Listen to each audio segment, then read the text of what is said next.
문재인이 지금 지지율을 이렇게 버텨볼 거라고 별일을 다 하고 있습니다. 역대 정권이 참 지지율에 눈이 멀어서 별별 희한한 행동들을 했지만은 이 문 정권이 하고 있는 일에 비하면 역대 정권의 그런 행동들은 아무것도 아니었다는 겁니다. 자, 최근에 지지율을 보면 지난 주말에 갤럽이 48, 그리고 이번 주 들어서 리얼미터가 49% 수준, 그리고 어제 RN서치가 46.7, 부정평가가 더 높았습니다. 47.4로요. 그래서 이런 조사 내용들을 대략 보면 문재인 정권의 지지율이 다시 40% 중후반에 걸쳐 있다는 걸 알 수 있습니다. 자, 이게 만약에 문 정권이 정상으로 돌아갈 때 지지율이 이 난리라 호들갑을 떨었다면 아마 70% 수준으로 올라가 있을 거란 거죠.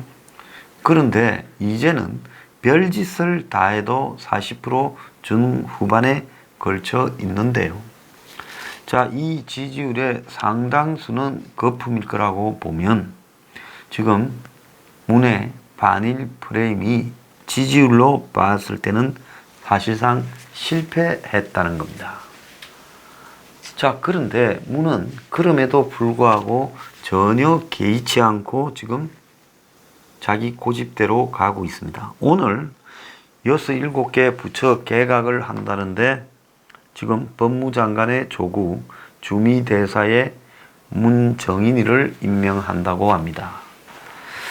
자, 정말로 참 희한한데요. 법치를 아예 정치 장난으로 망치는 조국이 법무장관이 되고, 그리고 친북 반미에 가장 앞장선 리더, 지금 이 정권의 외교부, 통일부, 국정원, 국방부 등 이 4개 부서를 여기에 적십자 같은 까지 합친 이 분야를 총체적으로 관장하는 사람이 제가 볼 때는 지금 문정인이라고 봅니다. 그래서 상장관 이런 이야기가 한때 나왔지요. 저 사람 개인이 내가 볼 땐 이 청문회를 통과를 하지 못하는 확정된 일이 좀 있다고 봅니다. 그러니까 내각에 들어오지 않고 또 청와대도 들어오지 않고 이제 밖에서 특보라고 해서 맴돌다가 이제는 주미 대사로 간다는 거예요. 대사 간다고 청문회 안 하니까 문으로서는 해줄 수 있는 최상의 대접을 해줬을 거라고 봅니다. 그러면 미국은 바보입니까? 미국은 문정인이 들어서 북한과 중국의 입장에 따라 얼마나 많은 지금 미국을 다루는 계략을 이렇게 냈는지. 그래서 문정인의 말을 보면 문재인이 보인다고 다 문스트라다무스라는 말까지도 나왔습니다. 자, 이 문정인이 뭡니까? 쌍중단을 말했지요. 북한이 핵과 미사일 발사 중단을 말하고 한국은 합동훈련이, 그리고 더 나아가서 전략자산 배치를 중단하라. 이게 2017년 한 10월 달쯤인가 나왔는데 그 황당한 소리가 지금 와서 보면 전부 현실이 되어버리지 않았습니까?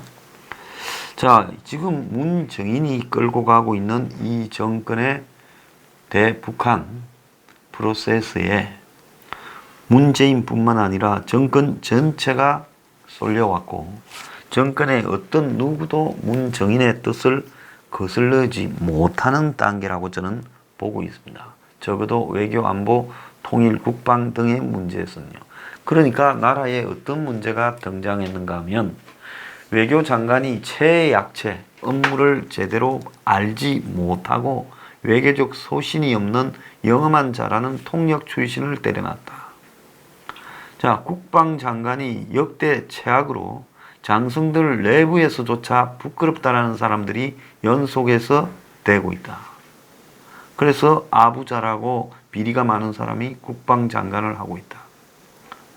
자, 그리고 국정원은 간첩 잡는 게 아니라 간첩과 내통하는 것처럼 보여지고 있어서 미국에 의해서도 비토되고 있다. 자, 그리고 통일부는 아예 그냥 친북적 발언을 밥 먹듯이 일삼는 거친 인물을 통일부 장관으로 갖다 놨습니다.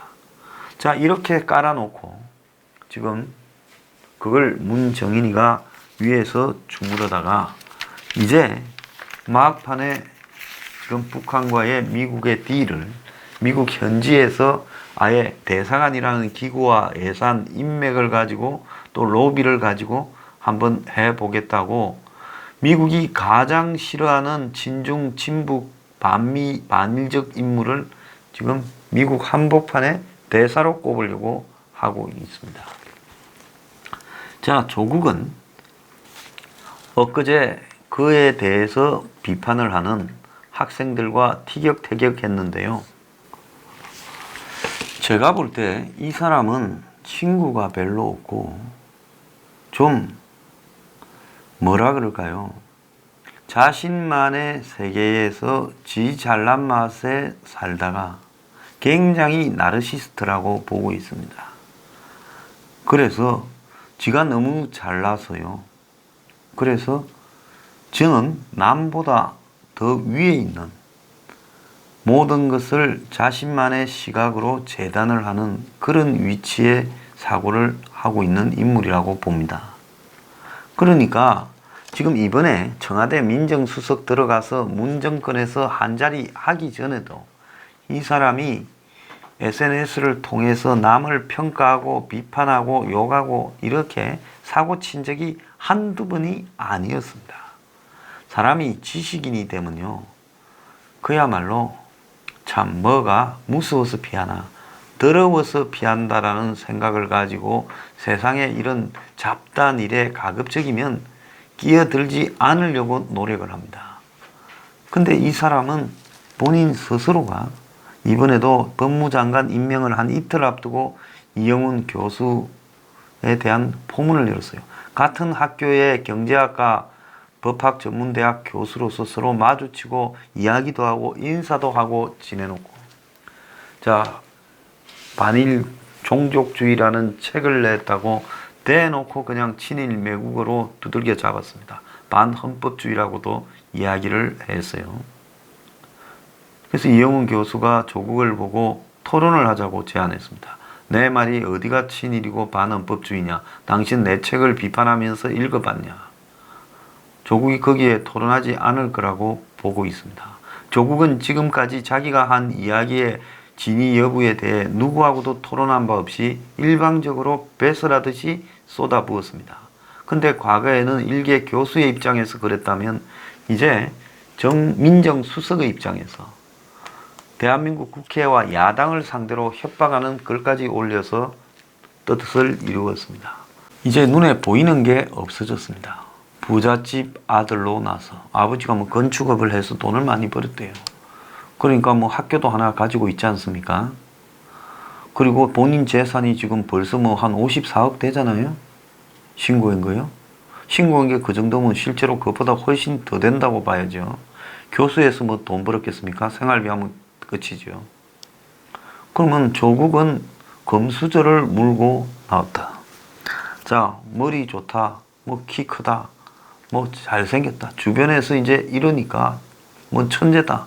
그 천재인지 뭐 여러 가지 의문이 제기되고 있습니다만은요. 뭐 그건 본질이 아니니까 말하지는 않겠습니다. 자, 그래서 그때부터는 이제 뭡니까?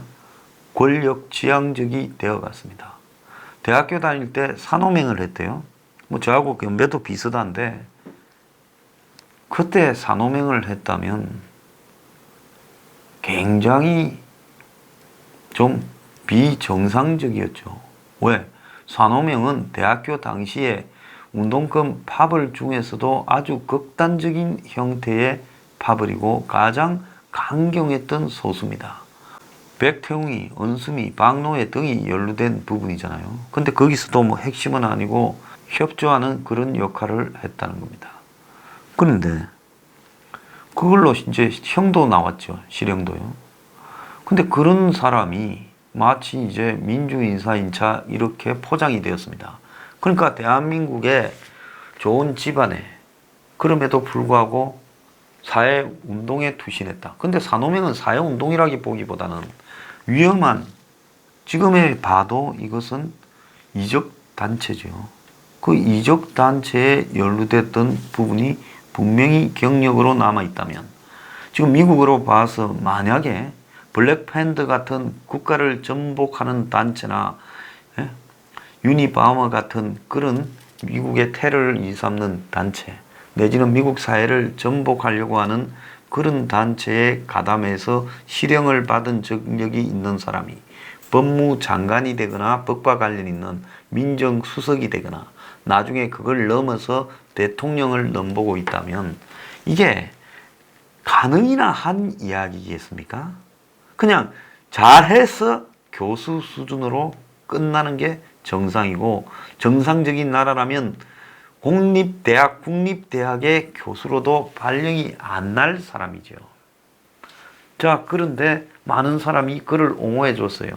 울산대를 거쳐서 또 서울의 다른 대학을 거쳐서 서울대학 교수까지 됐습니다. 자, 그러니까 이제 공부나 학문적 노력이나 가르치는 일에 몰두하기보다는 온몸이 건질건질하고 잘난 맛이 넘쳐서 참을 수가 없었죠. 모든 사람이 그를 다 우러러보고요, 띄웁니다. 그러니까 연예인이 항상 길을 걸으면서 남의 시선을 의식하듯이 조국도 지금 그런 게 체화됐다는 거예요. 자, 그러니까 조국은 지금 자신의 지금 생각이 다른 사람, 자신으로 인해 불편한 사람을 이렇게 이해하기보다는 그 사람들을 이해할 수 있는 머릿속의 사고 구조도 저는 못 갖췄다고 봅니다. 그냥 자기 입으로 그 사람을 비판하면 그것이 정의고 모든 사람들이 박수를 치고, 그래서 자기가 정의 불의를 자기 손으로 심판하고 재단할 수 있다라는 그런 위치에 올라갔다고 지금 큰 착각을 하고 있습니다. 법치국가에서는 모든 발언과 행동도 법에 따라 돼야 되는 부분이죠. 자, 조국이 얼마나 문제가 있는가 하면 그 학교에 트루스 포럼이라는 학생들이 자신의 교수직 사퇴를 이렇게 이야기를 하는 대자보를 붙이니까, 자, 조국이 뭐라 했습니까? 탄핵 태극기 부대 거부라고 언급을 했습니다. 자, 제자들이 자기에 대해서 그렇게 비판했다 하더라도 자기 또한 한때 뭐였어요? 극자였지 않습니까? 자, 학교 안에서도 지금 애들이 이런 이야기를 합니다. 교육자로 너무 편협한 역사관을 갖고 있다.